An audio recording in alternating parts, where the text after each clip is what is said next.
Okay, I'll call this meeting to order. It is 9:32 on the clock. Start with the adoption of the agenda. Any extra additions from administration? No. Council? Not seeing any. If I get a motion to accept, Councillor Wilhelm. I'll motion that council adopts the agenda as presented. Thank you, Councillor. With that, I'll call the question. All in favor?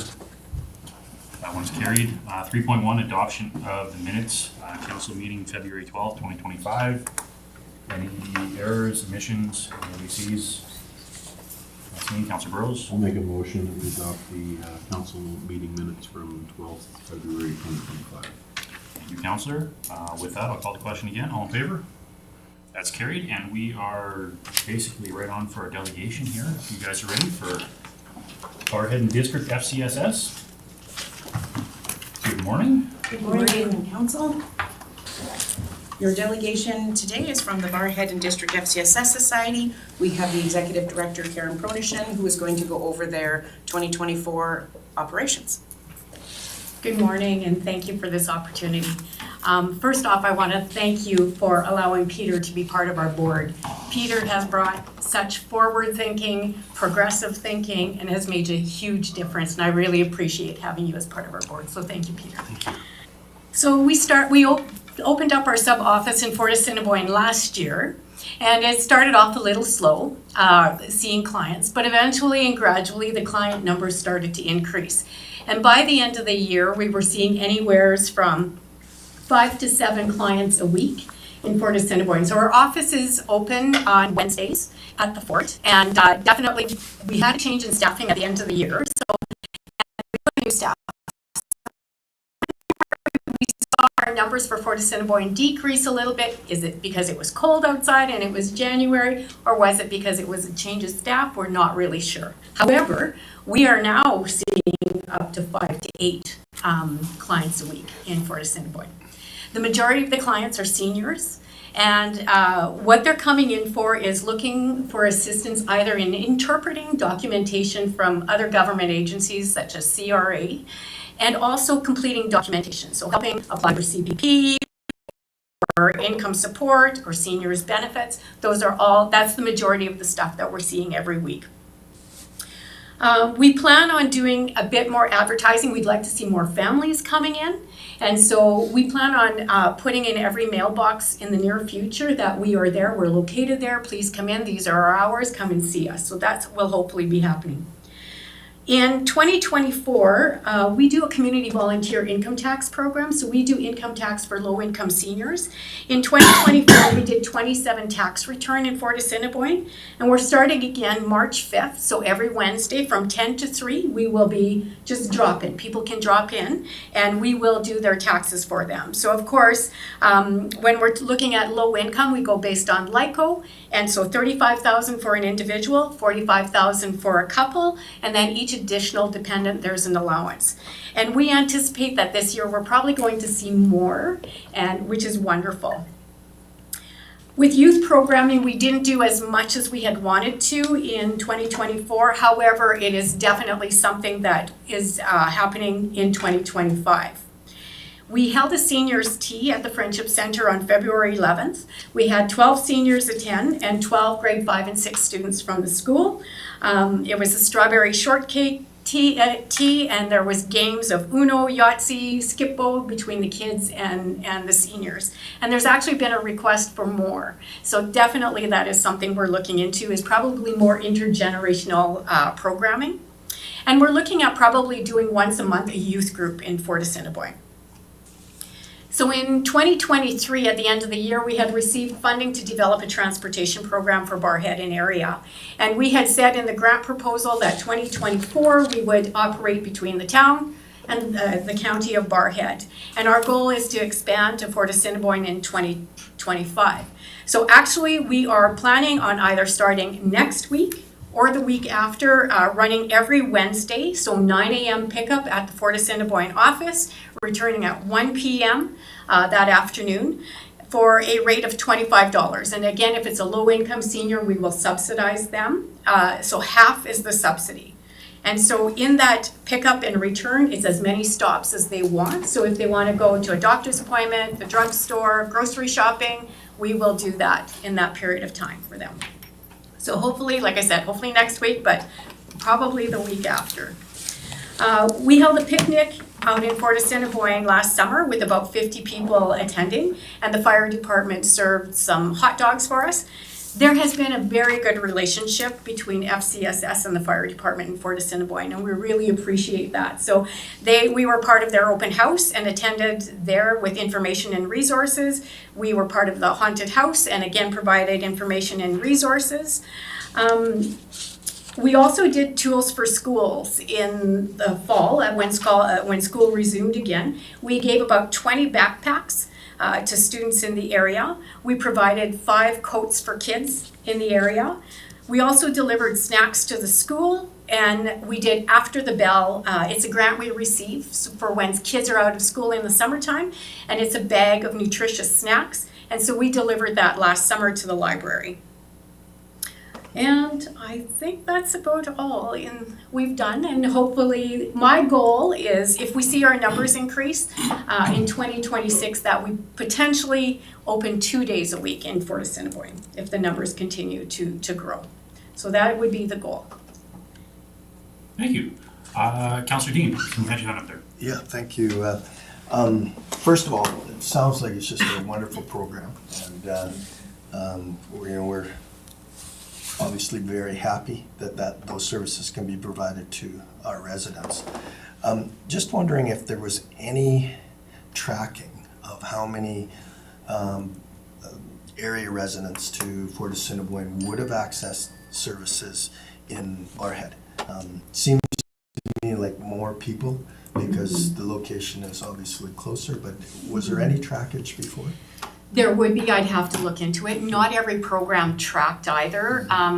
We know that definitely there are like Santa's Toy Box. So again, you have to remember that FCSS dollars are not used for those community programs. FCSS dollars are to be used for prevention programs. But because we're a society, we do more than what a typical FCSS has done. So we know programs like our Santa's Toy Box, our food bank, any of those programs that are community funded programs, we definitely see quite a number from Fort Assiniboine. Okay.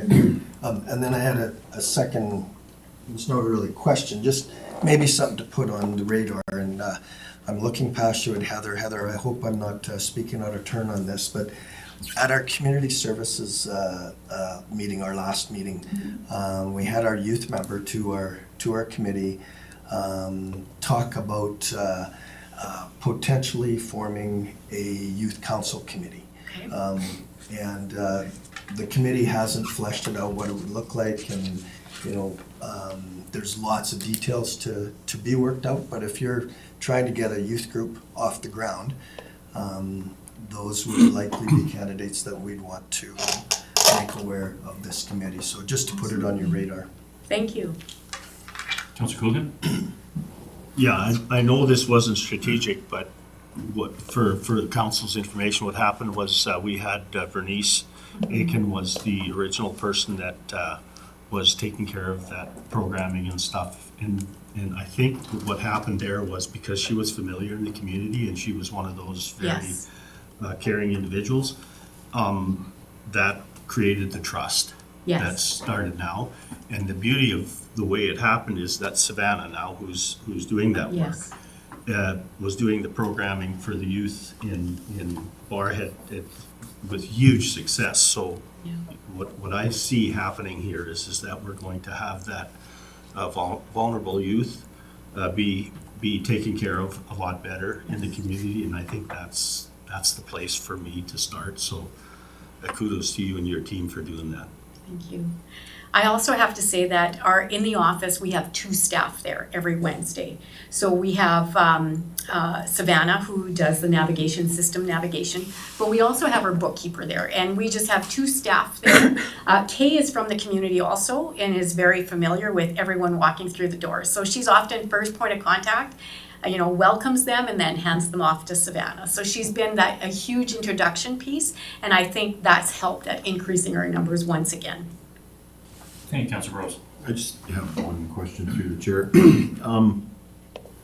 So I was talking to someone a little while ago about this, and I'll ask the question and see if it's in there, but, so you do tax prep, and I'm wondering if in doing some of those tax preps, you're finding, often there's community programs that have different time frames in them for year-end filings, and I'm wondering if we could, would it help if we looked at policy on aligning some of those timeframes so that they actually could be a one-stop shop? So for, some of our senior benefits and LICOs and these things, they have to be filed by a certain date. It's not the tax date. And if they miss that window, then it's missed. And a lot of seniors like to do, I would like to have things in one shot. So, kind of pulling people in multiple times. It's confusing, and it maybe allows better access to the system. So I'm wondering, have you run across this at all? So definitely many times when they come in with their taxes to get done, there's other stuff we're doing at the same time. So Kay is the one who is trained to do all the taxes. So she will do the taxes for the individual while they're meeting with Savannah and either completing other paperwork or doing other stuff that needs to be done. Definitely we encourage them to come in before the tax deadline, because of course if they don't come in time, then it delays all their benefits also. So I think one of the big things we need to do is encourage them to come in before the tax deadline to ensure that their benefits don't get postponed. Also, I think we need to do a little bit of education on the importance of, you need to apply for your CPP so many months prior to your 65th birthday or whenever you wish to claim your benefits. And that has been a downfall. Some individuals don't understand that you still have to do the process. So they just expected the check once they turn 65, and that's not the way it works. So I think we need to do some education, and maybe that's something we do at the Friendship Center, and do some more education on programming and expectations of government resources and when to do things and so on and so forth. Any other questions, comments? Thank you very much for your presentation, for coming here. It's great that we have this program going forward now, and the space that you gave us for Peter there, it's definitely appreciated. Thank you very much. Thank you. Can I get a motion from Councillor Pilgrim? Yeah, I'll make a motion to accept the Barrhead District FCSS Society presentation as information. Thank you, Councillor. Discussion on the motion? Not seeing any other question, all in favor? That one's carried. Our next delegation is at 10:15, so we're a little early there. We'll head down to 7.1, the ICF extension, Lac-Saint County. Thank you, Mr. Chair. Lac-Saint-Anne has reached out requesting that we potentially extend the deadline of when we complete our ICF with them. Ours is fairly bare bones as it is. They have some higher priority ICFs with the 17 that they have to deal with, so they just want a little bit more time. I have no objection to it, so I'm recommending that we extend the deadline till March 31st, 2027. Again, I know our ICF amendment is fairly basic. There's not much there. I don't see a problem. Councillor Dean? I'd just be prepared to move that council approves the request from Lac-Saint-Anne County, to extend the ICF finalization deadline to March 31st, Thank you, Councillor. 2027. Discussion on that motion? Not seeing any opposed, question, all in favor? That's carried. 7.2, policy 1907, volunteer senior appreciation. Thank you, Ms. Oh, sorry, thought you were going to be here. Yeah, I just went, well, it's really good timing. Good timing, still here. Good morning again, Region Council. Before you today is a recommendation, or actually an RFD, to recommend that we rescind policy 1907, the volunteer and senior appreciation. We can go over some of the history if you'd like, or why we're looking at rescinding this. We just covered this here at the GNP last You week, did? unless there's any other councillors. Councillor Wilhelm? With regards to that, we've talked about it at the committee, then at the GMP. I don't think we need any more discussion here, so I'll make a motion that council rescind policy 1907, volunteer and senior appreciation. Thank you, Councillor. Call the question, all in favor? That one's carried.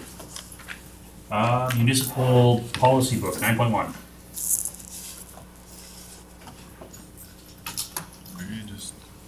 My agenda's different.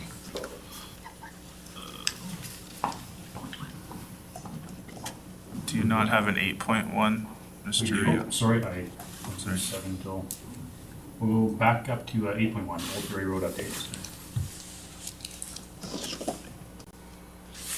Good morning, Your Worship and members of council.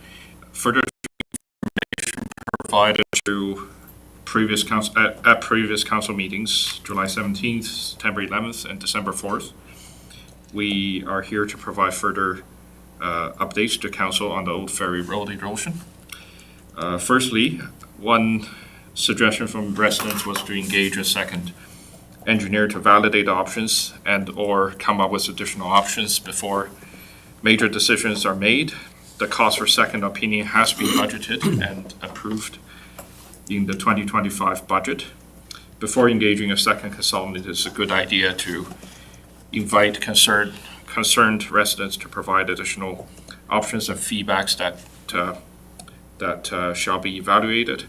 We can set up a webpage under county's webpage under projects to so people can have some directions where to send comments and feedbacks to.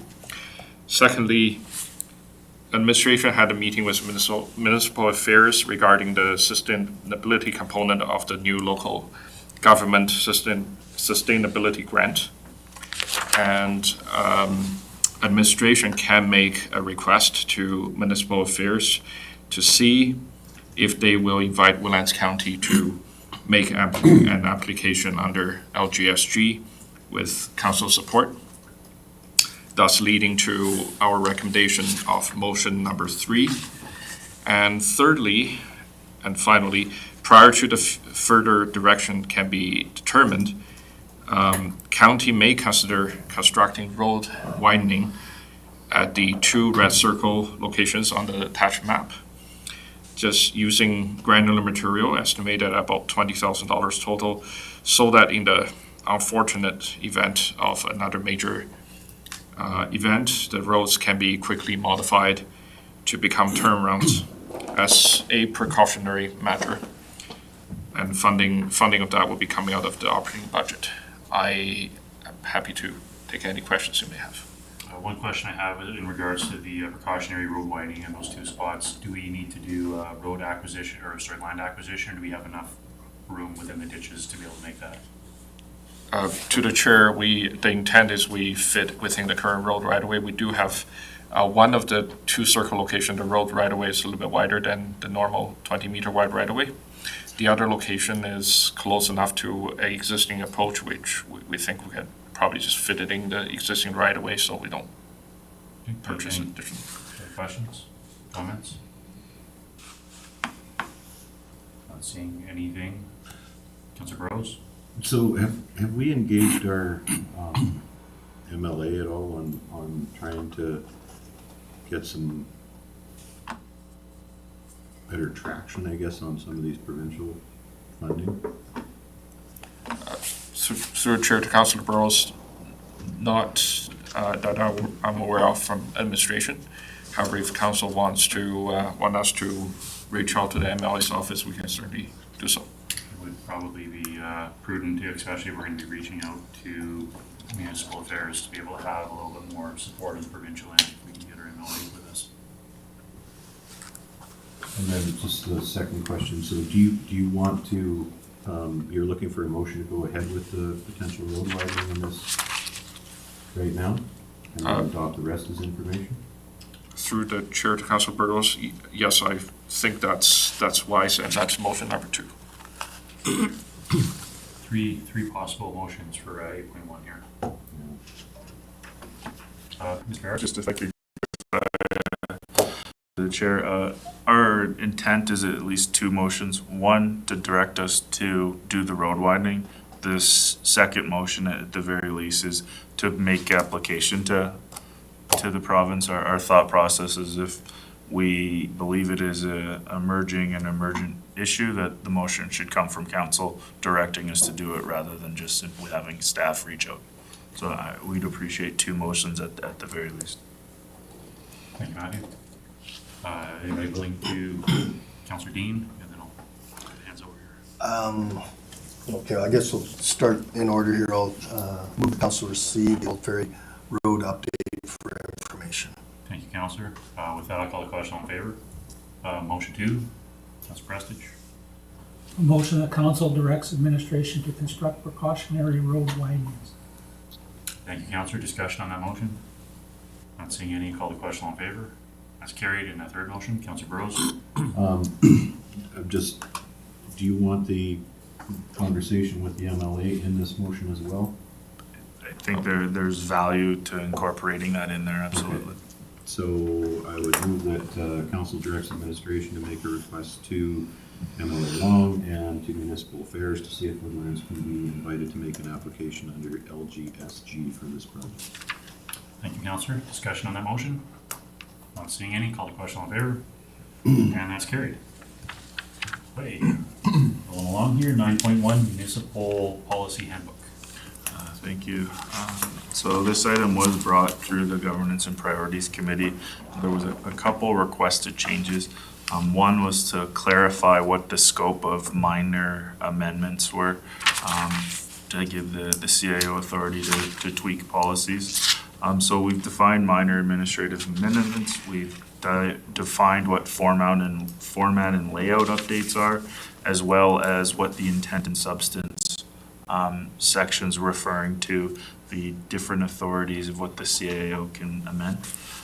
We're of the opinion that these amendments will address the concerns that was brought up by Councillor Wilhelm at the committee, to clarify what scope I have to change existing policies. As previously mentioned, the intent wasn't to change the substance. It was there's administrative housekeeping, or we find a mistake, or even legislation's changed over the time. We shouldn't have to bring that back to council. The goal is administratively we can change it, and as per the policy, we will bring you quarterly updates of what's happened, so you're not blindsided that it doesn't occur.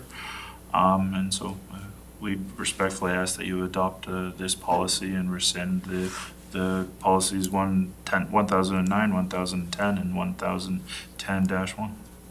Thank you. Councillor Dean. Through the chair to administration, apologize, I wasn't part of that conversation in the GMP, but just following on that general theme of cleaning up house cleaning items, and then council receiving a quarterly report.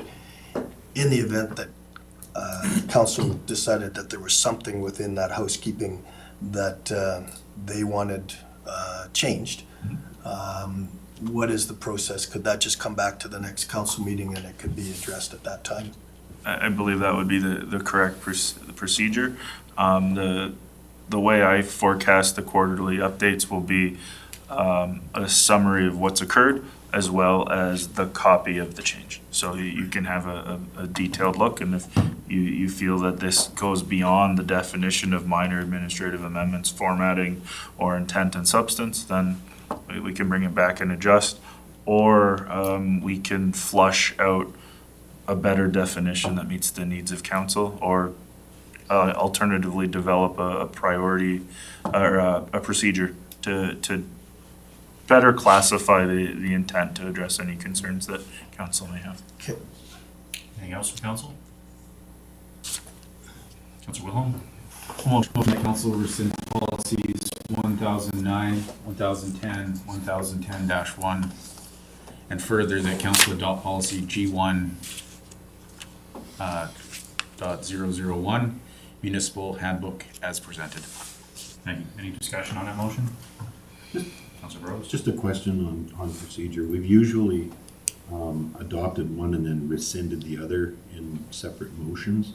And I'm just wondering, and it's not a criticism or anything, I'm just going forward, is this okay, or, because this is kind of all together? And I'm just wondering from a procedural standpoint, are we better doing it this way, or are we better doing it the other way? Through the chair, if I can. I actually brought that up when we were drafting this agenda item.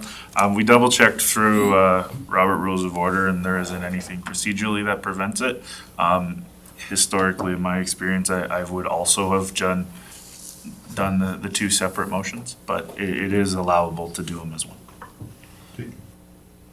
Okay, so we have a motion on the floor. Any discussion on the motion? Not seeing any. I'll call the question in favor. That's carried. Still got a little bit out for our presentation, so 9.2 corporate planning tools. Thank you, Mr. Chair. So as previously mentioned, this one was also at the committee for discussion. This outlines the differences corporately of procedures and standards.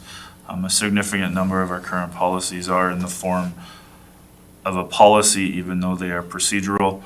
We have a large number of standards that are restricted as policies as well, which is delayed the results of us updating them because they all have to go to council. So this policy is intended to define the criteria of what goes where, and more importantly, who administratively is responsible for those tasks. And there weren't any changes that were outlined at the committee level, so it was as presented. Any discussion on this? Not seeing any. Anyone wants to make a motion? Councilor Prestige? I'll make a motion that council adopt policy G1002 corporate planning tools as presented. Thank you, Councilor. Discussion on the motion? Not seeing any. Call the question. All in favor? That one's moved. 9.3 purchasing policy. Thank you, Mr. Chair. This item was also previously brought to the committee.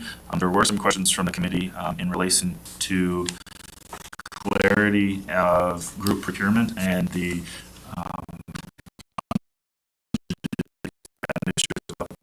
$50,000 if there was a surplus, giving the CAO authority. So based on those directions from council, that line item has been removed, and the clarity that was in there about group procurement for things was also updated because we realized that we also had some references to RMA's past name and Alberta Muni's past name. So it was a good thing to have another double check on it. So those have been adjusted, but we still are continued allowed to do the group purchasing, and the other changes been made as requested. Any further discussion on this one? I'll motion that council rescind policy 1504 purchasing policy and policy 1506 unbudgeted expenditures policy, and further that policy 82.001 purchasing and expenditure policy be adopted as presented. Thank you. Discussion on the motion? Not seeing any. Call the question. All in favor? That's moved. 9.4 policy legal fee dust control. Your Worship and members of council, further to discussions at GMP, I have attached one more document. It's the draft procedure for how we intend to handle the process. This is intended to find a balance between the increased level of service on select roads and the cost and fairness to the residents. We have, through the process of policy development, we have considered an alternative to align road stabilization to road classification, rather than on condition. While county has standards on road classification, the current county road network was not categorized in asset management system in accordance with the county's road classification system. This option will require significant lead time to sort through the road classifications, and the choice of roads for road stabilization may be different than the gravel road condition improvement program presented to council. We subsequently decided not to go with that alternative. The first attachment, the new proposed policy, is unchanged from the February 19th GMP meeting.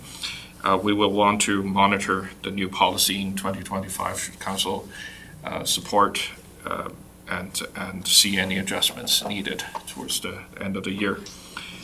And once again, the government's priority committee on February 19th recommended the draft revised policy to be forwarded for council for consideration. Thank you. Thank you.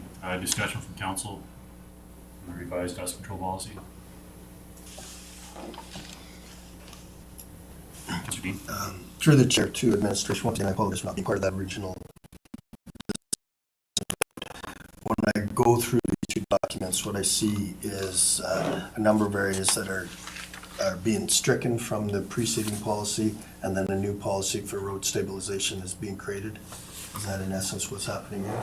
So the chair to Councillor Dean, that's in essence what happened, except the part of road stabilization will not be a policy anymore. It's more of a an administrative procedure, how we handle. Okay.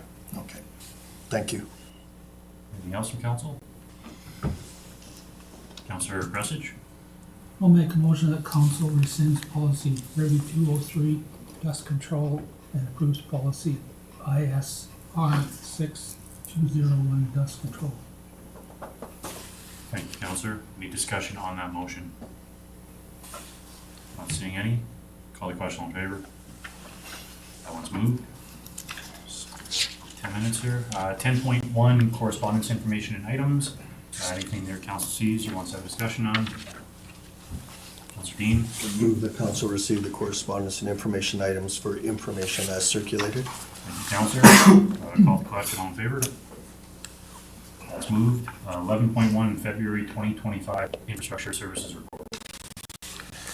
Your worship and members of council, I'm here to provide the month of February infrastructure services update. I was once again beginning with capital project update. On project number 5, airport runway engineering, the STIP application, the decision timeline is expected for June 2025. Number 8, Carlson Drive engineering. I have received the report. Currently, we're reviewing and asking consultant for revisions. Item 11 and 12, those two bridge file replacement, the tender has been advertised. The tender closes in the second week of March. Moving on to item 13, 14, 15, and 16, those 4 projects are combining to one tender. We have reviewed the tender. We're very close in finalizing that tender, and hopefully sometime in mid-March, this tender can be published. The debenture has been applied and received. That was by law approved by council last year.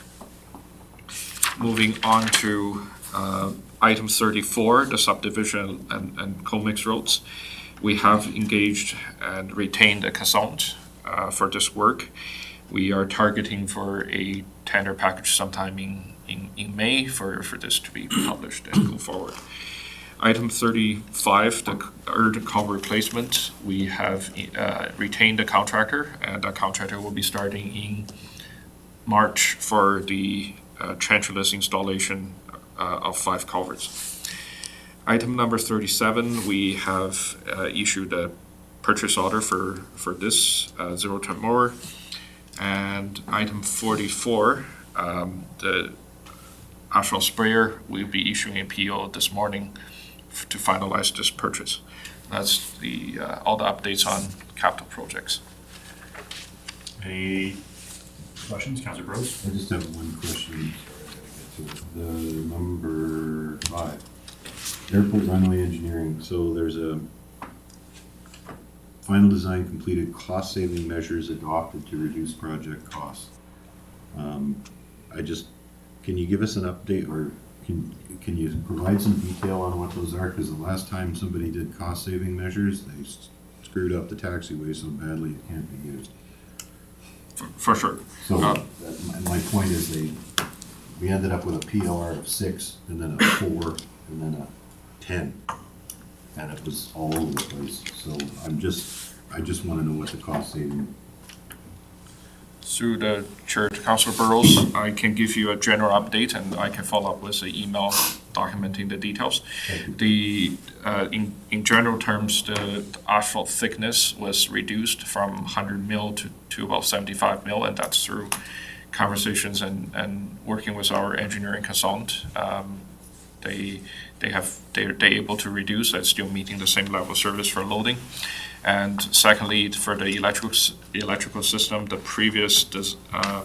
preliminary design that was done last year assumed a complete replacement of all the electrical systems. We were able to find opportunities in salvaging some of the systems. But I will follow up with a detailed email to you. The cost estimate last year at the preliminary engineering stage was around $6.8, $6.9 million, round up to 7, and we're currently forecasting about $5.2 million in total project cost. So sorry, when you say the electrical system, do you mean the lighting system for the runway? That's correct. Wasn't that all replaced at just, it was 10 years ago? 6 years ago? Yeah. It was about 10 years ago it was all completely replaced, wasn't it? I'll get more further details for you. Yeah, I'm just curious, I mean, surely this stuff's gotta last longer than that. Thank you. Any other questions on the capital? Councillor Coogan? I'd be prepared to make a motion that, We got the infrastructure services report. okay, You can finish your report there, Jeff. the operations portion, sorry. Sorry. I'll move on to operations update. This month has been challenging. Beginning of the month, it's very frigid temperature. And the second part of the month is preparing for slippery conditions and dealing with that. The recent warm spell is causing challenges for traction. We are also preparing for spring runoff and getting our equipment serviced and getting programs planned for the 2025 summer season. In specifics, for solid waste, we have procured a number of cameras and just try to line up a contractor for installation for those transfer sites to improve our security. Across my departments, we are busy hiring seasonal staff as well as permanent staff. On the corporate level, we are busy part of the team implementing that new asset management system as well as the financial system. Thank you very much. Any questions on the operational side? See, Councillor Coogan, you want to make your motion now? Yeah, I'll make a motion that council accept the February 2025 infrastructure services report as information. Thank you, Councillor. Call the question, all in favor? That's moved. Should we get one more here? I do have the delegation online. He is online. I'll just check Mr. Roach if we're good. Yeah, if it's okay with council? Yeah, we can move him up a few minutes in a sense and make it wait. So we'll head back up to our second delegation, 6.2, Canadian Association of Nuclear Host Communities. Good morning, sir. Just making sure you can hear us online here. I can hear you. Can you hear me? Yes, sir. Oh, excellent. I'll just start off. We'll do a quick round of introductions here around the table so you know who we have here. If you want to start on the far corner there, Tracy. Tracy Mendes, Executive Assistant. Matthew Ferris, CAO. Devin Williams, Counselor for Division 7, Fort Simpson, Timu. Bruce Prestidge, Counselor for Division 5, Blue Ridge. I'm John Burrows, Counselor for Wake West. My name's Dave Cush. I'm the Reed Counselor for Selmo. Peter Kilkin, I'm the counselor for Division 6, Goose Lake, Freeman. Jeremy Wilhelm, Whitecourt East. Hi, Adrian. My name is Alan Dean. I'm counselor for Division 3, and I did have the great pleasure of meeting you at the SMR conference in Edmonton last October. Jeff Zan, I'm the Director of Infrastructure Services. Joan Slutwig, Director of Community Services. Bert Grosch, Economic Development Officer. Mayor Foster, great to see you once again, and it's happy to introduce you here today as, according to some of the folks we've been talking to recently, one of the municipal leaders and greatest advocates for the nuclear industry in Canada. So thank you, sir, for joining us today. Well, thank you all, Reed Council staff. I appreciate the opportunity to address you. I will look for many questions. If it works for your expectations, I'll speak briefly to CANHC, the association that I chair, briefly to Clarington, my municipalities, experience on nuclear stuff. So CANHC is the Canadian Association of Nuclear Host Communities. Exactly what the title is. We are made of municipalities, upper and lower tier, that host municipal nuclear facilities, industry, operating facilities. We have two classes of memberships. Full members, they host facilities. Full members have a vote.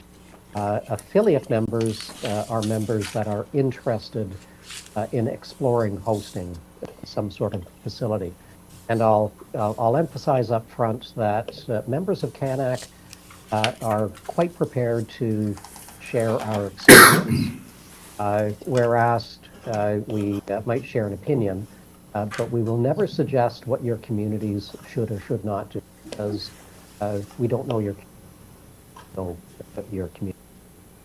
CANHC is made up of municipalities at this point, from Alberta to Points East, Point of Brunswick. Currently, we have 16 different members. The association had been a fairly quiet,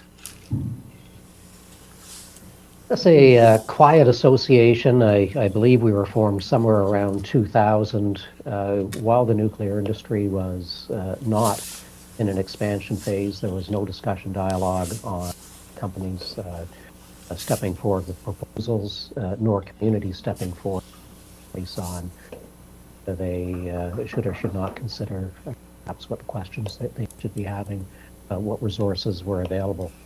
In the last 5 years, we have moved from a group that met once a year, shared stories, typically met at the Canadian Nuclear Association's AGM in Ottawa, to doing sessions like this to a variety of municipalities across Canada, participating in seminars across Canada and the U.S., in Europe as well, involved with the IAEA, the International Atomic Energy Association, agency, I should say, meeting annually, at least annually, them, and are founding members of Global Partnership. That is a nascent partnership. So the ECA US group, which is very similar to our group, GMF is a European group similar to our, and CANHC. We have since welcomed into the fold Korea and Argentina. In May, there will be a meeting. I believe it's, at this point in time, 44 mayors from across the globe. Expect that a significant number join. And the point is learning what happens in other municipalities, best practices, sharing what has worked and hasn't worked with us. So that's a very quick overview of CANHC. Membership fees in CANHC are exceptionally approachable.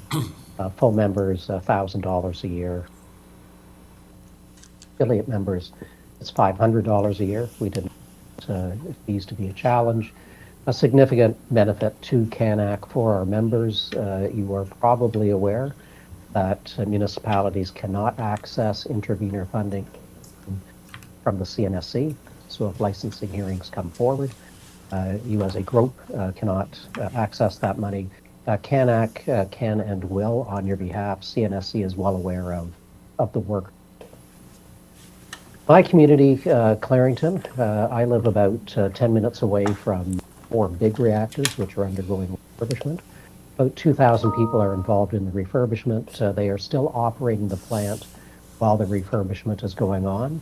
The refurbishment added to preparations to construct 4 additional small modular reactors as an economic uplift to the Canadian economy of about $100 billion. Beyond the refurbishment, the operations of the plant, the small modular reactors that are coming out, we are getting significantly more isotope production. So again, economic activity going on there. And quite recently capped a legacy of low-level waste facility. So nuclear is it's a significant part of the economy, a significant part of, and I'm going to do something odd. As you get to know me, I'm going to shut up.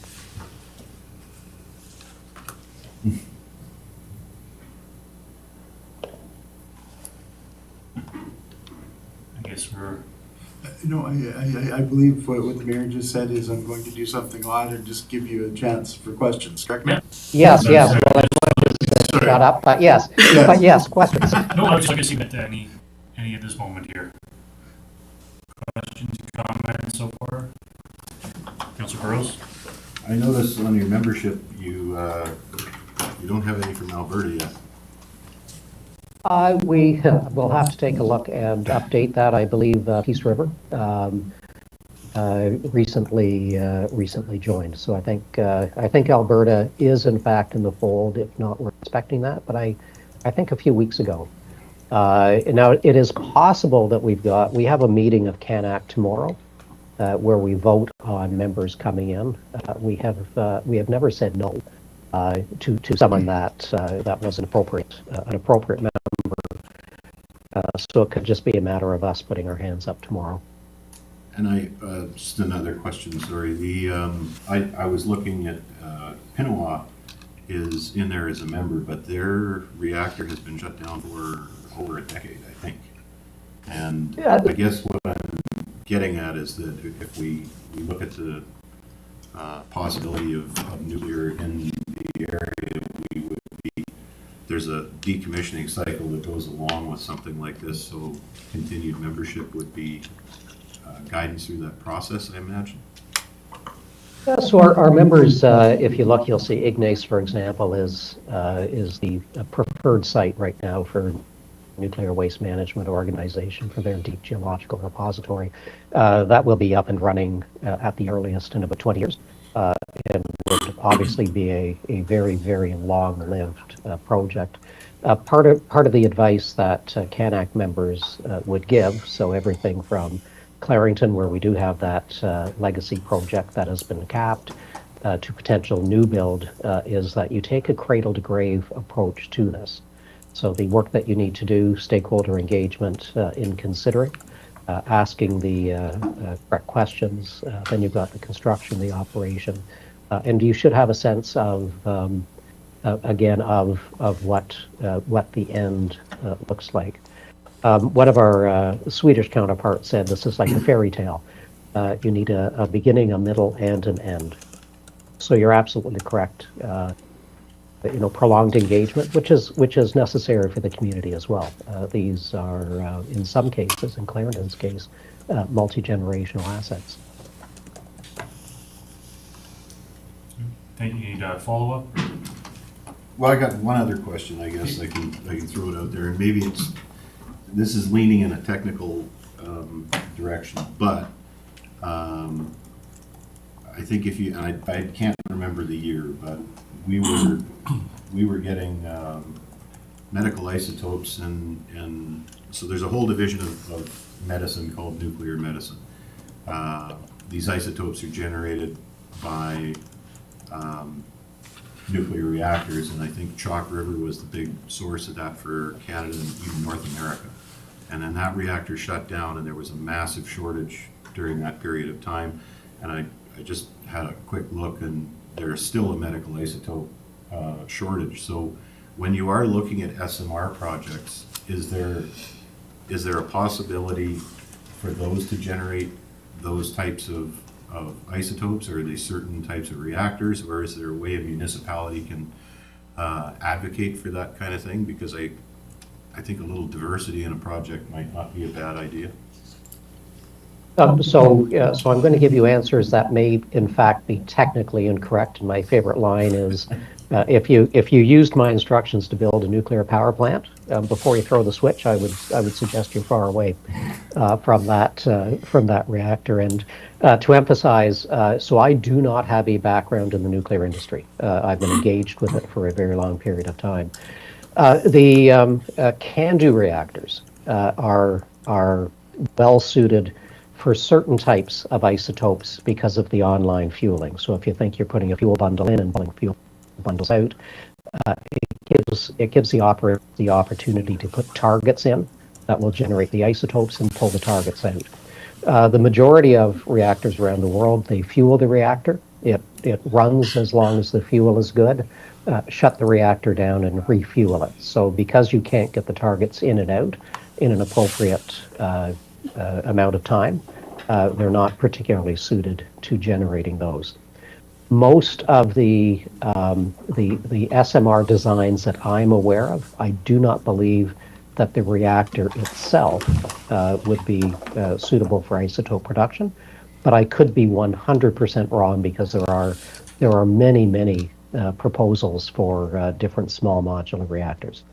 The other piece on isotope production, if you're looking at diversifying business, is there are, I think it's 254 naturally occurring isotopes, some of which are well suited, and then we've got the ones that humans create, some of which are suitable for being created in reactors. There are a variety of ways that you can create isotopes that don't require reactors. Thanks. Councillor Buchan? Yeah, my question is more about, hosting communities and part of the sensitivity that is around nuclear power. What the information that I've got and some of the conversations I've had with the people in Peace River actually just recently is the education component is so important before there's a sales pitch.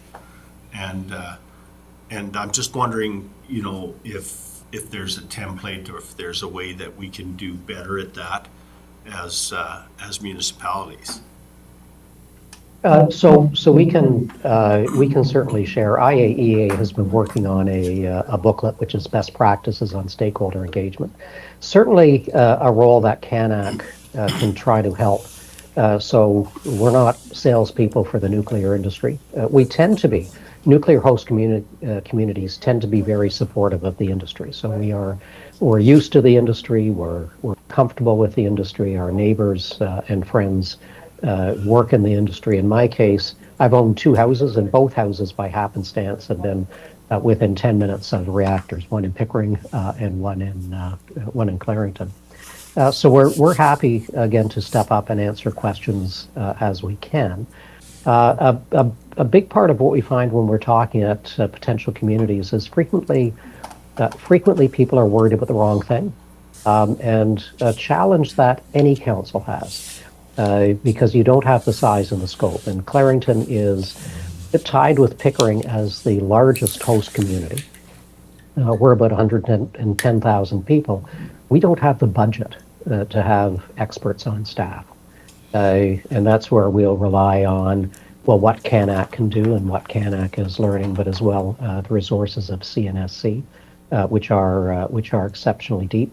That doesn't hurt to hear from the industry, but again, a bit of advice we might give is host communities have typically not been at the table around the choice in technology, and maybe you want to make sure that that you're at the table to hear about the different opportunities for your community, the differences, whether they exist or not, in safety protocol. That's I'm going to say a new concept. Typically, someone's come forward and said, we are building this flavor of reactor, and there hasn't been discussion or dialogue. We're hoping to change that. Councillor Payne? Oh, again, I'll get you right after Mr. Roach. Go ahead, Councillor. Thanks, Mr. Chair. So, Mayor, I just want to talk about timing with respect to this RFD that is before this council. We're hosting, or the industry is hosting information sessions yesterday, today, and tomorrow to educate area residents on SMRs in general. But if I could speak for council, the consistent message from me as a councillor to anybody that asks me my opinion on SMRs or the nuclear industry is that I'm still in an information gathering mode, and I'm not really in a position to render an opinion. And I feel that this timing is a bit premature because our residents haven't even had an opportunity to express any feedback yet. I might be the only one on council that feels that way, but I'd just like to ask you what your opinion on that is with respect to timing as we're working through the process. The timing of the application to be a host community member. So about being a host community member with CANHC, I'm Right. sorry for clarity. Yes. So CANHC, technically, our first and foremost concern is representing the interests of host communities or potential host communities. So as I'd noted earlier, we are not pro or anti-nuclear. Typically, host communities are very supportive of the nuclear industry for the reasons I'd indicated earlier. I would suggest that the education that you are looking for as you are considering whether you should be a host for some sort of nuclear installation, a lot of that information can come from CANHC. So we are part of the journey that you are going on. And again, I guess I should make it clear we are a volunteer organization. So it is the mayors, councillors of the host communities that are doing the work on behalf of CANHC. So the potential for CANHC to come to town virtually, if possible, and it's difficult because we are all mayors and councillors of our respective communities and busy that way. But certainly to be at a town hall and have people ask questions, to suggest some questions that you may not be asking that you may want to ask. I'll use Ignace as an example. Prior to their decision to put their hands up and say that they were supporting the process moving forward, which is how part of how Ignace ended up as the preferred site right now. A concern was that property values would drop significantly, and the concern, depending on the nature of what might be built in your community, is not that property values will drop. So I can tell you in Clarington's case, the refurbishment is a $12 billion project. I don't have a dollar amount on the GE Attaches. That's a first of a kind, so it's going to be a significant amount of money. But these are a lot of very high-paying jobs are in town that drive property values up, not down. So the concern isn't my house is going to be worth half of what it was. Your house is going to go up in value, and what does affordability look like in your community? So I would suggest that we're part of that journey for you. And this is not a sales pitch. As I say, we're a volunteer organization here to help if we can help. The other bit of confidence that your community should have is this is a fairly long journey with a significant amount of input from the CNSC, and the CNSC allowing input, or not even allowing, requiring input from the community, from council, from the industry, and from the potential operator. So you're at a beginning, nowhere near the end, where you can go in front of the CNSC and say, yes, we're supportive of this, or no, we're not. So there's a long road in front of you, and lots of opportunity for input and education. Okay, thank you. Mr. Rogan? So yes, Council, and just for your information, as is mentioned in the RFD, Heather Anderson, Executive Advisor for Mayor Foster, is watching us online, and she says that they do have one other Alberta member of the County of Northern Lights. So thank you very much for that, Heather. Councilor Gross. I just really appreciate the conversation. And I know this is a this is a tough topic to deal with. I think that given the environmental constraints around power generation that we're dealing with right now, the path forward certainly looks like this. And I can't see that getting an associate membership would be detrimental. I haven't ever done something the first time and not said, geez, I wish I asked that question and I could have talked to somebody that done it ahead of time. So I think getting some of this information from other municipalities and kind of having that group think, and even some questions that we don't know to ask, process would be beneficial. So unless there's any other questions of the presenter, I'll Gonna check with Mayor Foster if you got any other comments or more of your presentation before we. No, I mean, we're here to help. That is, that's the focus of CANHC. I will be next week in Edmonton at the SMR conference, so if any of you are there, please feel free to grab me, and unless we're in the middle of a session, grabbing a cup of coffee, having a conversation would be a good thing to do. Yeah, Councilor Burrows.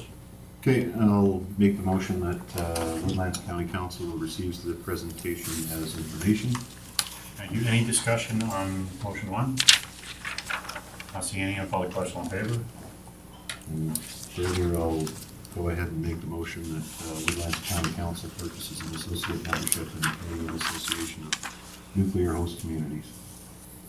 I just want to speak to the motion. I know, we'll say for members of the public or anybody watching this, preemptively, this is probably a good thing for us to be able to deep into, get more information and more resources on the educational portion that we're trying to go through and try to do with the public. So I think having an associate membership would be probably Councilor Dean. I'd just like to speak to the motion as well. I concur, and I appreciate the clarification that was provided by the mayor. What I want to emphasize to the public is this motion to purchase an associate membership doesn't mean that this council has decided to support or not support. It's part of the information gathering process.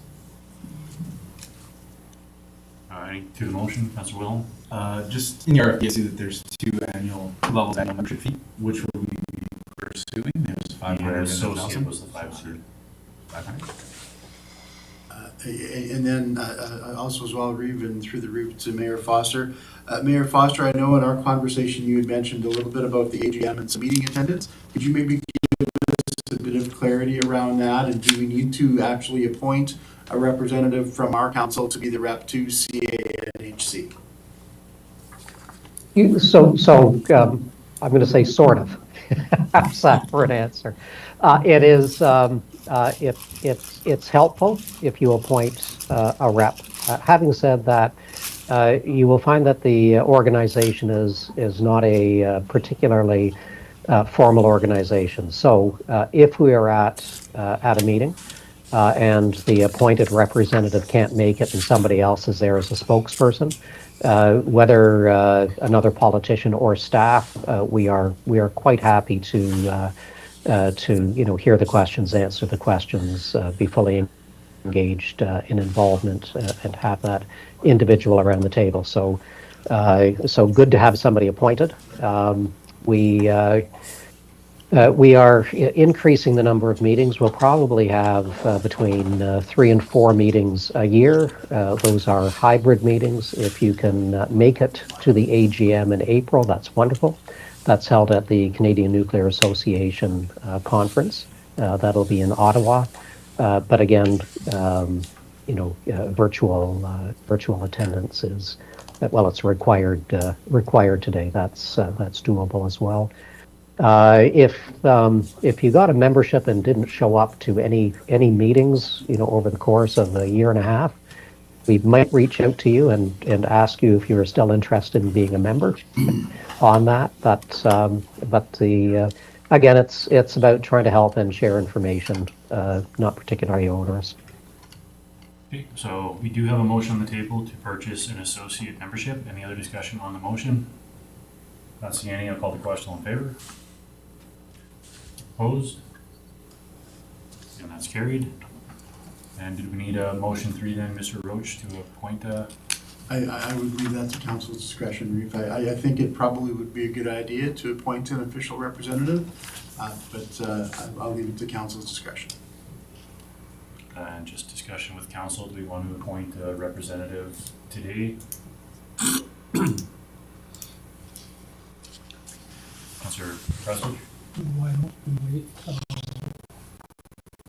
after the election when we do all our other boards? I'm just curious if we have a meeting between now and then though with the association. Councillor Burrows, would you have time for a nomination for that? I think I could probably fit that in, yeah. I'd be willing to make a motion to appoint Councillor Burrows as our representative to the, CANHC Associate membership. Any discussion on that? Not seeing any, call the question, all in favor? And that one's carried. Thank you very much for your time, Mayor. My pleasure. I hope I get to meet some of you folks next week or at some point in the not too distant future. Thank you for the opportunity to speak with you. Bye now. Thank you. And thank you, Mr. Roach. Thank you. Thank you, Mayor. Thank you, council. Okay, it's been over an hour, got a couple left. Do we want to take a quick break or do we want to keep going and then take a break when we get to closed session? An old man break? No bad break. Okay. It's 10:38. We'll take a break till 10:45. You'll remember those comments.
It's, 10:50. I'll move on to 11:2, Community Services Operational Report for February. Good morning, Reeve and Council. So attached, of course, is a long list of items that the group is working on. So protective services, just to highlight a couple, of course, is the training that the departments have been going through. Dangerous goods awareness, the portable fire extinguishers, and dangerous goods operation. Just as a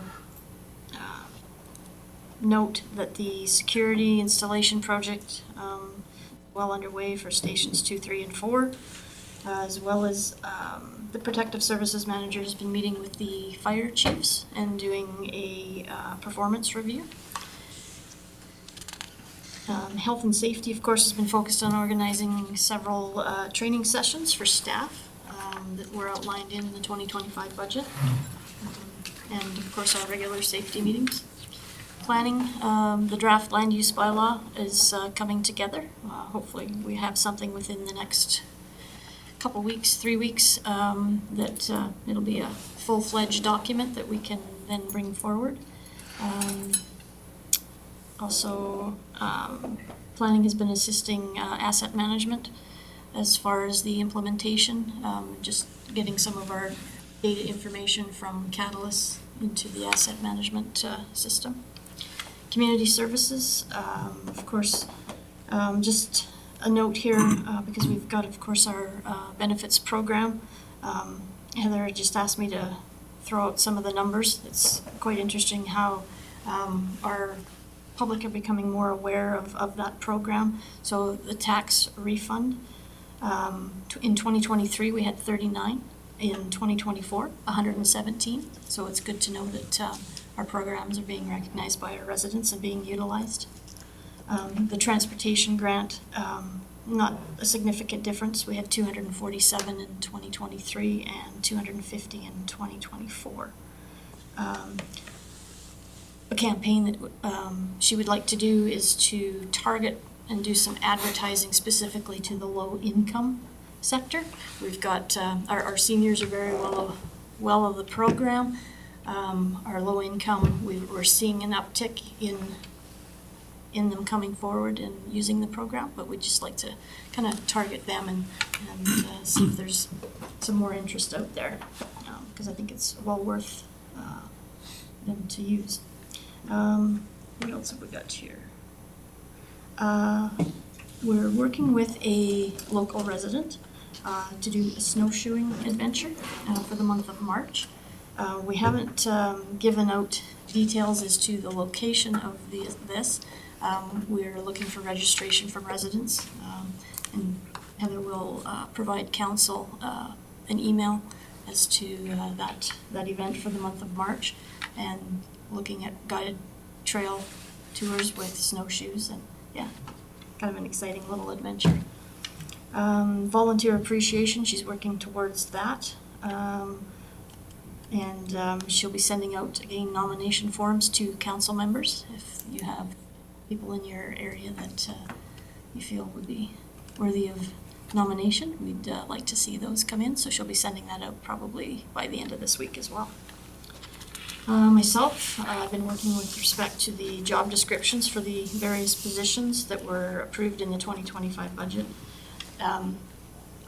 We will be advertising more than likely for the Economic Development Administrative Assistance position. We're just awaiting for an internal candidate to indicate whether they're going to take the Protective Services position, as well as the job descriptions for the reclassification of the manager for community services from the coordinator's role, and then the new position, the recreation coordinator. And those are just currently in review with HR and the CAO. And hopefully we can move forward and get those advertised and bring someone new into the organization and get the recreation coordinator up to speed. Economic development, of course, it's spring, so we've got the many spring conferences that have been going on, and council, of course, has been attending, as well as the committee members.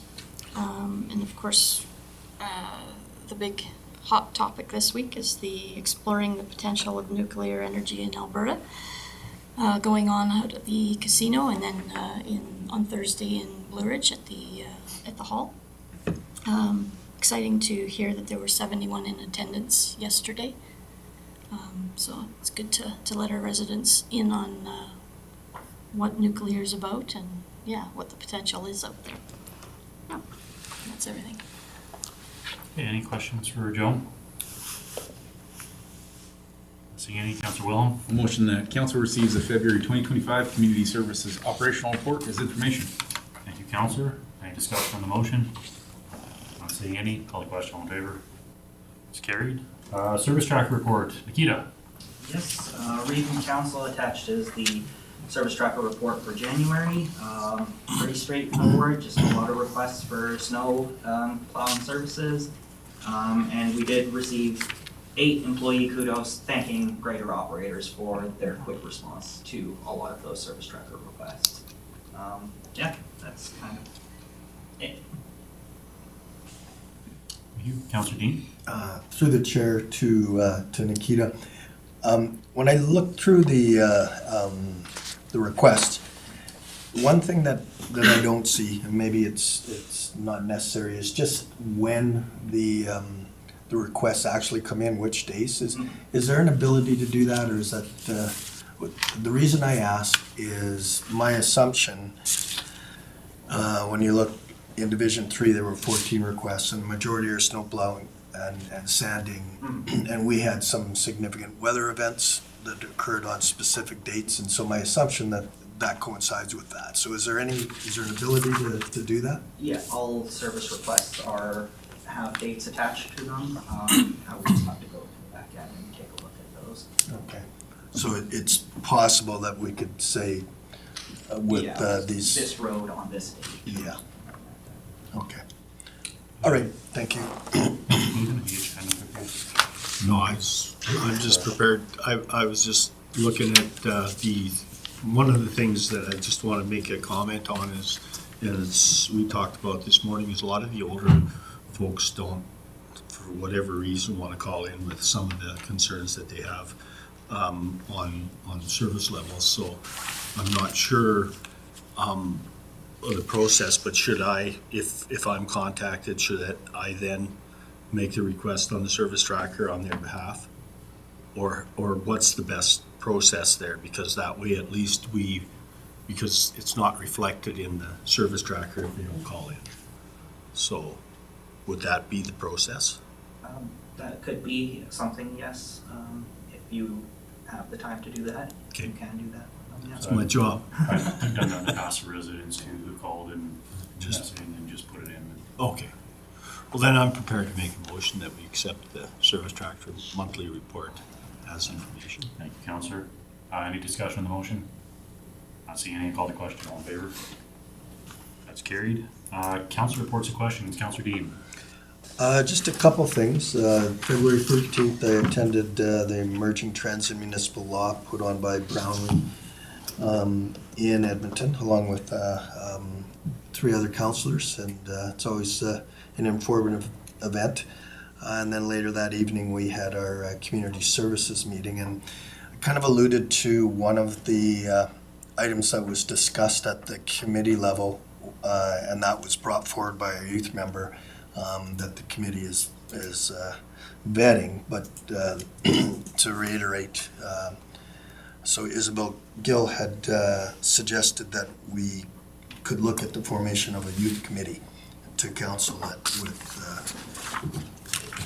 certainly more youth members than sit on our community services committee. So there's certainly value in that. It's good to get that perspective from youth. The nature of our county geographically can make hosting those meetings difficult, and in the research that Heather Anderson had done, there wasn't a rural municipality that had a body like that. There were numerous urban ones, but I don't think that should be the reason why we'd reject this idea. So just want to put it on council's radar that likely will be coming forward maybe in the summer. And that's it. Any questions for Councillor Dean? Councillor Coogan? Yeah, just to add to that, Councillor Dean, that's one of the things that we entertained doing with our Regional Economic Development Group as well. And it really makes sense to bring youth into this governance, all of the different things, all of it that happen here, because most of us, when we get on council, we haven't got a clue of how everything works. So if we open that door through participation on some of these boards, I think it's a great idea. It's just a matter of the logistics. How do we do it? Yeah. So.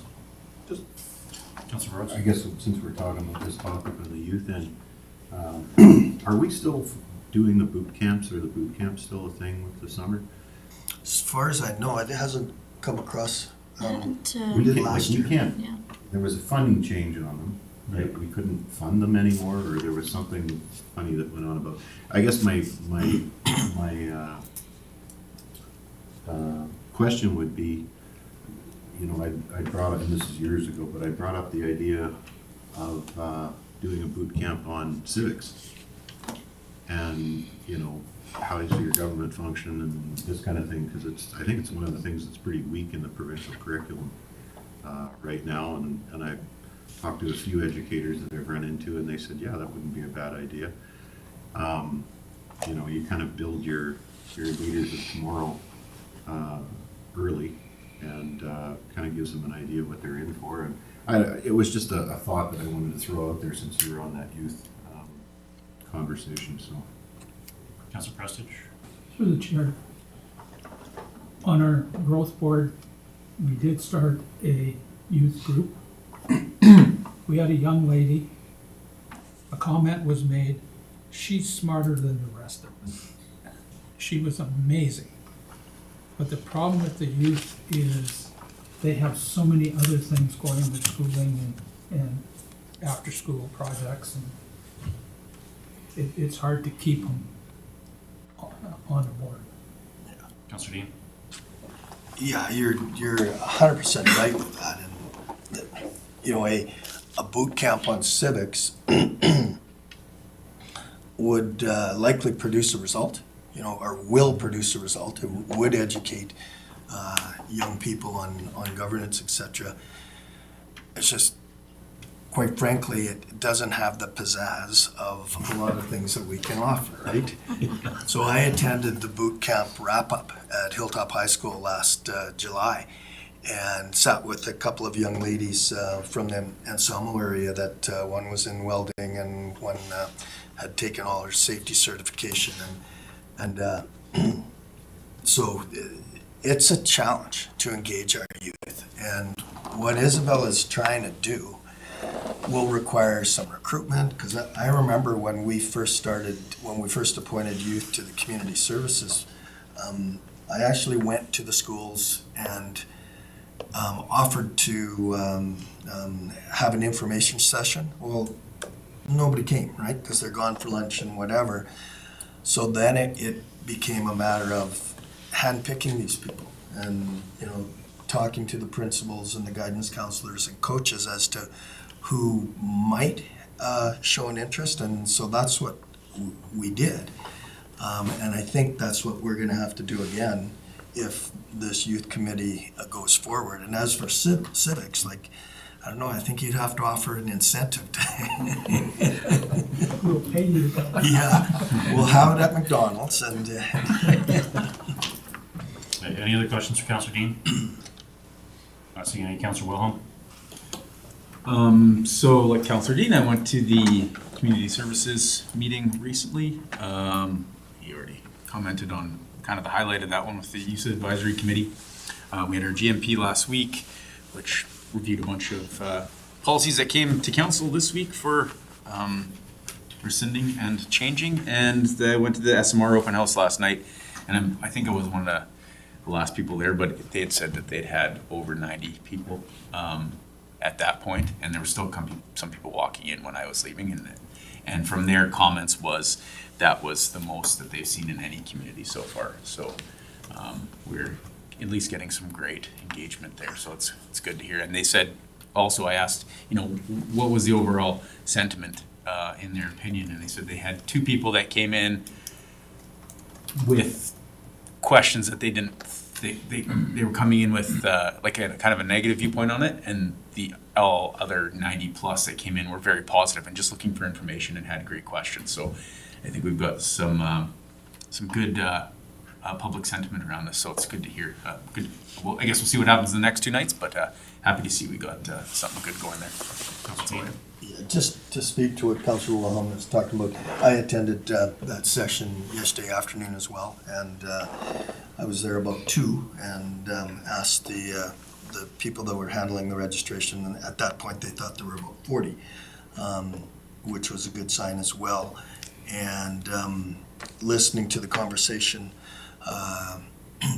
there were probably, 8 or 10 people gathered in a group, and a representative from Capital Power was answering questions, and that was the sense I got too, is, the questions were excellent, and the answers were comprehensive, and people came away satisfied with the information that was being provided. So I was only there for half an hour or so, but it seemed like the information was well received. Any other questions, Councilor Willem? And just to build on that, they do have a nuclear physicist there, I think it is, and he's very personable and kind of funny, and he's really good to talk to. So if anybody does want to answer some very technical questions, he's ready there to answer. He said he's heard every question in the book, so he's ready to give some straightforward answers to people. So take that opportunity if you have the chance. John and I met him at the SMR. Yeah, he's awesome. Anything else for Councilor Willem? No? Councilor Coogan? Yeah, on the 11th of February had a growth board meeting where we had quite a discussion around the upcoming, what we call a social impact lab. And one of the problems that we're having as we try to navigate through this regional economic strategy is that Woodland is unique in the sense that we have an economic development officer who understands, how that all evolves. The problem we have getting regional partnership is more that most of those other municipalities don't have that asset in their municipality, so they don't even have economic development in their strategic plan, even though they're understanding that their revenue is dropping and so on and so forth. So the difficulty we have under the strategic plan that we created is it's a social economic agenda, and the social capital portion of it is highly misunderstood, and genuinely so, because it's never ever been part of economic development, the social capital or the social deficit that happens from the repercussions of development that didn't take that into consideration. So we now have a group of ladies from Calgary that are going to host this social impact lab, and it's been very interesting through the interview process to start to understand that capital economic development is okay, but it needs the social capital as well, and social economic development is okay, but it needs the capital piece as well. And those, to get people to understand that, we're going to host an impact lab with the municipalities that we had an engagement session with last February. And we're going to ask the question, what is it that you are doing to improve your economic development? And I would hazard to guess that it shouldn't be Woodlands and the small group that is doing this that is going to answer that question. It's going to be those regional people, and then I think we'll probably have a decision as to whether or not we can actually carry on as an organization. So that's a positive thing. Then I went to the emerging trends with the other Alan and Bruce and John were there. Interesting, really interesting. I didn't think that I would be able to sit through a day of lawyers explaining stuff to me, but it was interesting in the sense that all of that new legislation is going to put a lot more strain on our administration, because there's going to be a lot of things that they're going to have to address. So that was part of that. So it's important that we keep up with those things. And then on the 18th, 19th, 20th, I was at Growing the North, conference in Grand Prairie. And that was super interesting. A lot of conversation about the policies that Trump is implementing and how that's motivated some of the change in the conversations that are happening in Canada right now over economic challenges. But what was really interesting, the two takeaways that I got was the one presentation by AI, and I think John was in on that one. And it was really interesting how they looked at the fact that if we don't adopt AI within our municipalities, we will become irrelevant. And what was it they said, John, that the single biggest issue with it was going to be trust, because it opens a lot of doors. So it was a really good presentation, and I think that it's just another tool that our municipality is going to have to use to keep up with what's going on. And I think if we embrace it, we'll also be able to deal with the dangers of it, which is there as well. The other thing that was really interesting was the economics that the ATV brought there about how we can change things internally in Canada and still actually a lot of the myths that are around the tariffs and all of that stuff really don't line up with some of the actual data that's out there. We should be less worried about what somebody else does and more worried about what we do. And it was a bit refreshing in the sense that there's an idea out there that we can solve this problem despite all of the challenges. So that was a positive thing. And other than that, one of the things that I did investigate up there was with the collaboration between the County of Grand Prairie, the City of Grand Prairie, and Greenview. And I had a number of conversations with the difficulties that those councils had in developing that collaboration. And it started 15 years ago. And they had difficulties much the same as what we have with our regional partners here, i.e. Whitecourt. And so I took an opportunity to have a conversation. I hope Mr. Schmiel is listening to this. I took the opportunity to have a conversation of when are we going to get over ourselves and start to have a meaningful conversation about the future of the people of this area, not specifically Whitecourt, not specifically Woodlands, not specifically either Big Lakes or anybody, but when are we going to have a real meaningful conversation about what is it that we want this area to look like before we fight over the dollars and all of that stuff.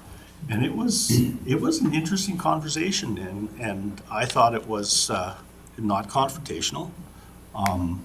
I got some real good response from both the mayor and the manager.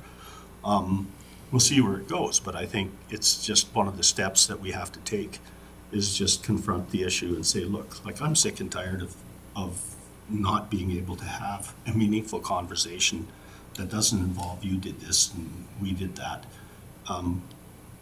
Just what are we going to do? So that's my report. Any questions for Councillor Kuchner? Councillor Williams? I had a couple meetings I was unable to attend because my work got crazy when it was cold, but I did make it to a egg service board or egg society meeting. Sorry, it actually FCSS kind of triggered something, but FCSS actually ran out of that building. I'm going to list off a couple things, but I'll miss some for sure. But FCSS ran out of there, preschools ran out of there, it's curling club, fun hockey, there's men's hockey that's played there. They're actually looking at some upgrades to get minor hockey to be able to come there because Barrhead has like almost no ice time. So they're doing some upgrades with that, and then applying for a bunch of grants for some facility upgrades and modernizing some of the older technology there and make that facility a little bit better. So yeah, lots of stuff going on in there, and put on lots of community events, barbecues. That's where the FCSS had that one hoedown, skate with Santa. They do lots out of there, so it's pretty well ran, and it's a pretty important part of the community. So it's going to be a part of that, that's for sure. But that's all I was going to talk about. Okay, anything for Councillor Williams? Councillor Prestige? Much like the other councillor said, I attended Emerging Trends, and like Peter said, it's kind of dry, but it's very important to hear some of this stuff. And did our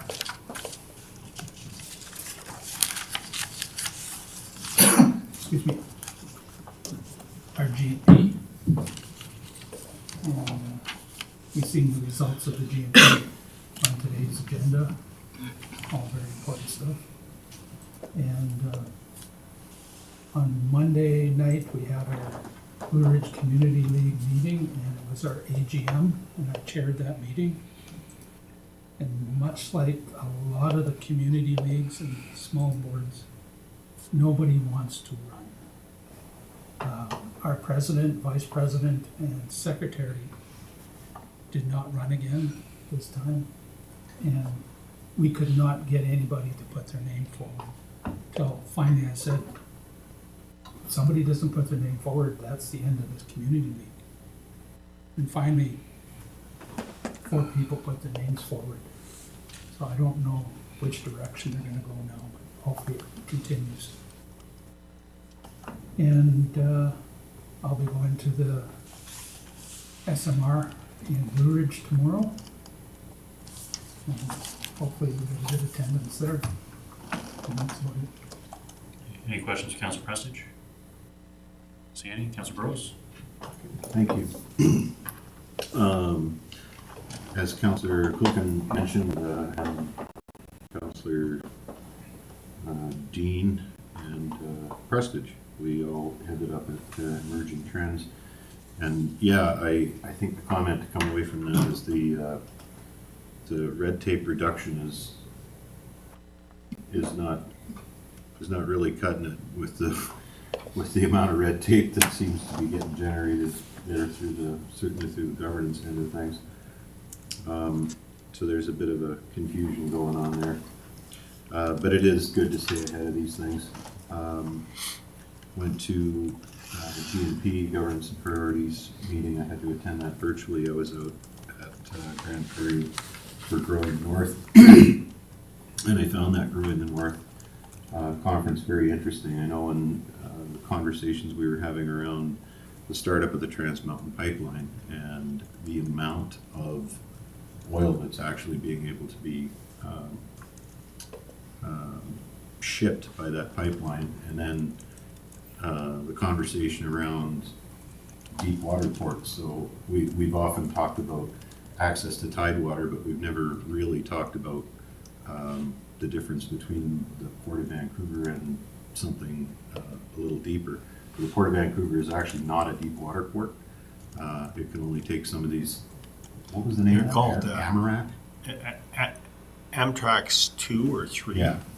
It's A certain specific design level of tanker, but the super tankers can take what, 3 or 4 times as much.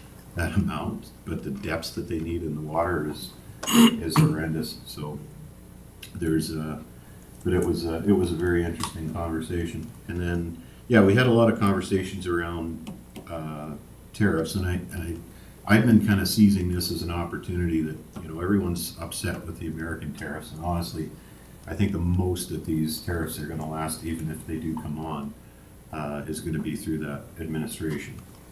But if you read into the trade barriers that exist between the provinces, it amounts to a 6.9% tariff between provinces on products. We can't even sell stuff within our own borders, and we haven't for decades. And we're having a conniption about what's happening south of the border. So if this whole conversation is about access to market, which it is, I don't know why Canada's not its own best customer. I nearly fell off my chair when I watched the Premier of BC talk about energy exports from oil and gas through pipelines in BC. Quebec is starting to be actually receptive to pipelines now a little bit too. So I hope that actually we can turn a negative into a positive and have some really good conversations about knocking down some of these internal trade barriers and actually raising the productivity of our own country, because productivity is an issue right now, and that is an impediment to productivity. And I think the number that the economic impact study said that if we got rid of the trade barriers, it would add $200 billion to the economy annually. So I think there's an opportunity here. So as much as people, see the dark side of it, I think there's an opportunity here to work and continue to press interprovincially. So I just wanted to kind of have that quick conversation, but that's it for me. Councillor, any discussion, Councillor Clukin? Yeah, just in addition to what John's saying, I attended the ag session, which again was a very small part of one of the things that happens at these conferences, and Bruce and I have noticed it, is that ag is completely usually left out of a lot of the conversation. And it's so interesting because that's, if you don't eat, you don't eat the rest. But what happened there really was the conversation was around what this interprovincial trade would do. And what it does is it actually creates a lot more opportunity, which can't be measured yet, through the changes of regulations that would have to happen. And it would really give opportunity to a lot of small investment or what we would call in Canada investment, which is something that needs to happen. So it was interesting how they put those breakout sessions together, and we're showing some of the opportunities that are coming from actually what's happening south of the border. So, sorry, and if I could, that's something that we're looking at right now.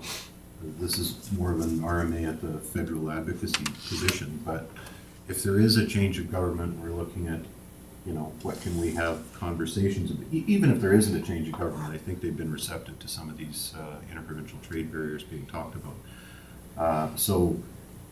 And we talk about them, we know they're out there, but we don't necessarily know what they are. And certainly from an agriculture perspective, I'm not familiar with them, and I don't think a lot of people are. But it's the reason that we kind of developed this economy is that it's easier to sell to the States than it is to sell to your neighbor. Right. And that was kind of the problem. So if those problems are there, what specifically are they? And when we do get an advocacy and a lobby position together, what are these barriers look like that we can actually knock down? And I know interprovincial trucking is one of them. huge. That's a huge one. But from an agriculture standpoint, are there others? So see if maybe we'll have a conversation about that. Any other questions for Councillor Burrows? Mine had a few things in the go there. We had an Samo Ag meeting. They ordered a new commercial stove, finally showed up. Took a little bit to get there, but it was part of the grant that we got for them last year on their capital when they redid the kitchen. So it took a minute to get, but it's there now. Refinished their dance floor, so it got a nice coat to it. Looks good. All in that group, they do a fantastic job with the upkeep on there.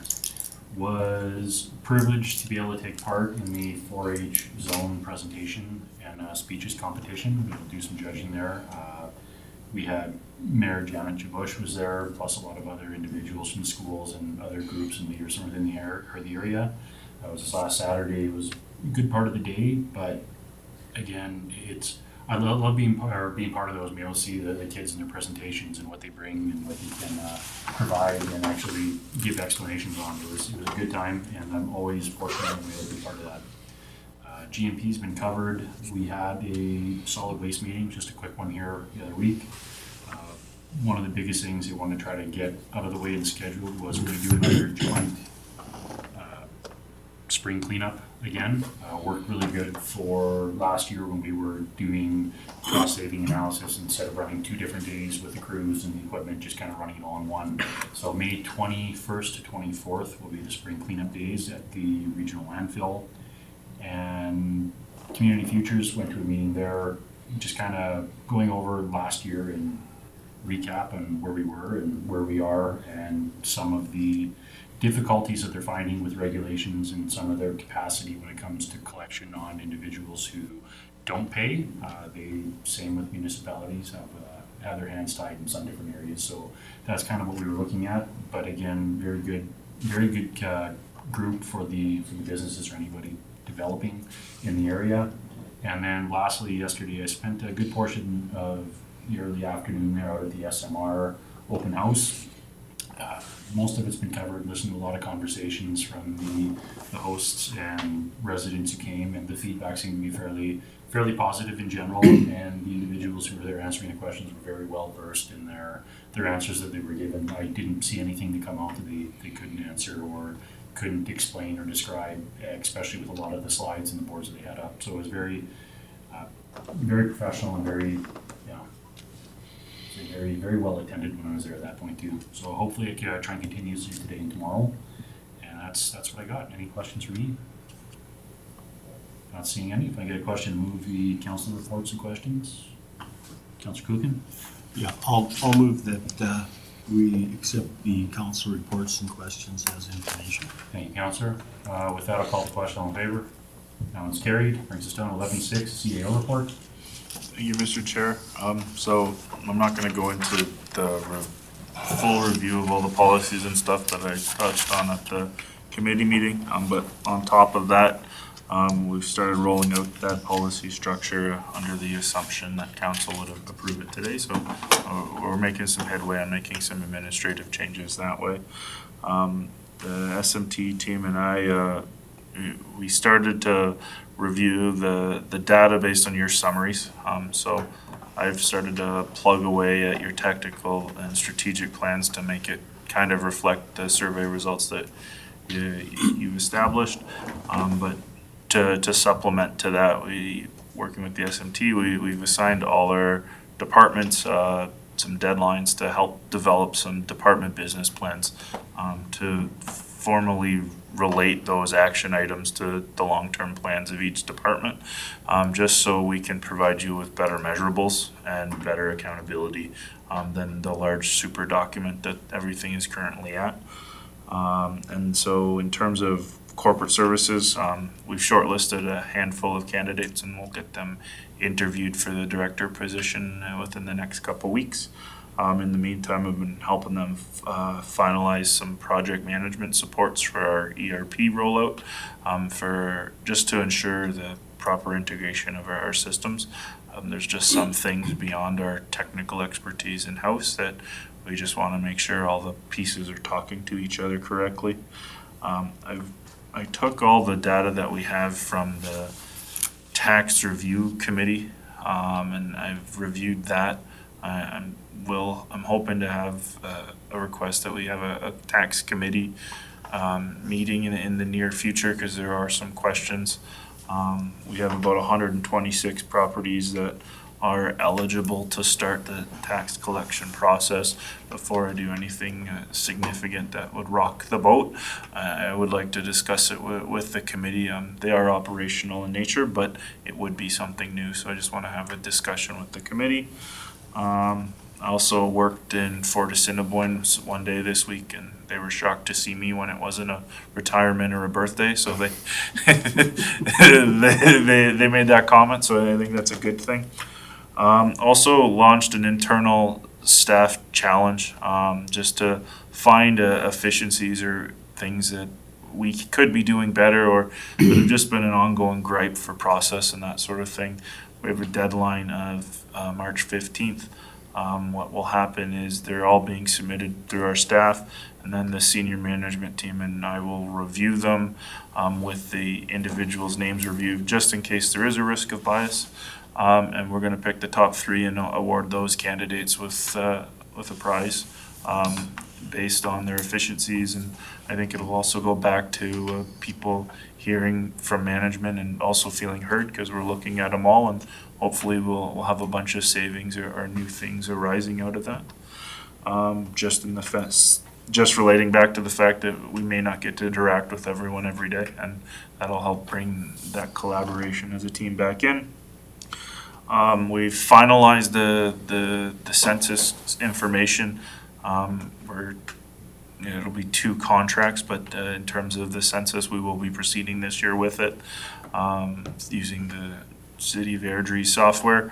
And so we're getting that underway. We'll also have to start on our end collecting the data, but we will be completing the census in 2025. In terms of what finance is working on, we're doing our audit prep for the most part. At a high level, we've had some discussions on budget 2026 in terms of timelines and where we want to be for engagement, but we'll bring that back up at a later date. It's also in speaking with the town, and talking with Peter, he's okay with us setting 2 dates a year as standing meetings.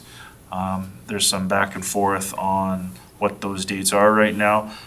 His preference is on top of those 2 standing meetings, he would like our councils and ourselves to meet sooner than the dates I originally proposed, just to start with that collaboration and fence building even more. So I'll have more to that at a later meeting, but that's where it's at from the last council meeting when it was requested. Councillor Dean. Through the chair, to Mr. Ferris, so these twice a year meetings, are those all council or is that the joint liaison? It was for the liaison committee, yes. Thank you.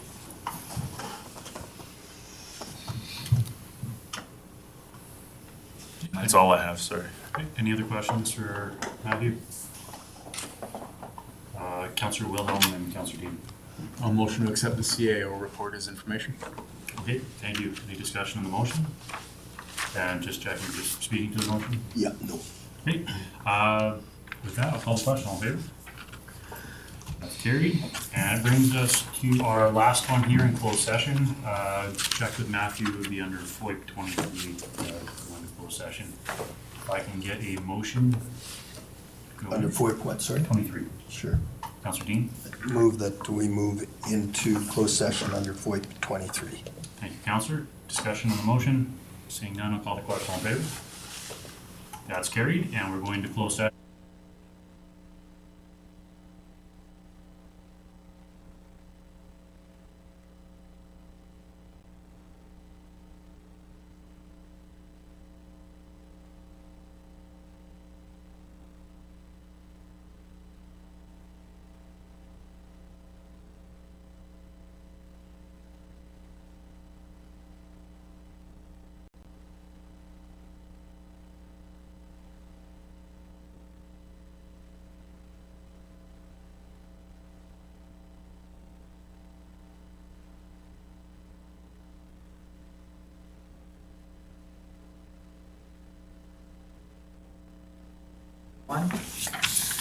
Okay, we're back. We got 2 motions coming out of closed session, or a motion coming out of closed session. Councillor Wilhelm. I'll motion that council appoint Devin Williams to serve as deputy reeve for the remainder of the current term until 2025 organizational meeting. Thank you, Councillor. With that, I'll call the question. All in favor? That's carried. And then last one, number 13. Councillor Prestige. Make a motion to adjourn. No discussion there. Call the question. All in favor? And we're adjourned at 12:03.